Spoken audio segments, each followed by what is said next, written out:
మీద బండి వేసుకొచ్చి డబ్బులు కట్టమంటే నేను ఏం చేయాలా మా పిల్లోళ్ళు నిద్రపోవటంలే, భార్య భర్త మూడు పిల్లలు నిద్రపోవటంలే, ఏం లేదు, మా సుఖం లేదు. అసలు మీకు చెప్పాల్సిన చంద్రబాబు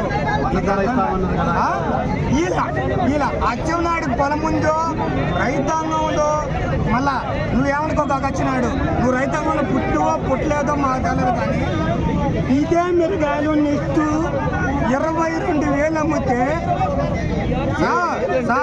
ఇదే మిరగాయలు 22,000 అమ్మితే 7,000 అమ్మితే అదే 22,000 వేసినప్పుడు సర్లే దానికి సరిపోయిన గుండెలు మేము చేసుకొని నిద్రపోయినాం. ఇవాళ నిద్ర రావటం సార్ మా మూడు పిల్లలకి నిద్ర రావటంలే, పిల్లోళ్ళకి నిద్ర రావటంలే.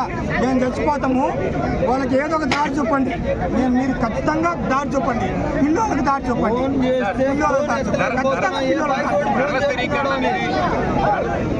ధరల స్థిరీకరణ నిధి అనేది ఏ ప్రభుత్వం వచ్చినా సరే అది ఒక ఫ్యాషన్ లాగా మాట్లాడుకుని తప్పితే ఆ ధరల స్థిరీకరణ నిధి అనేది ఇలాంటప్పుడు తప్పితే ఇంక ఎప్పుడు ఉపయోగిస్తారనేది వాళ్ళకి చెప్పాలి.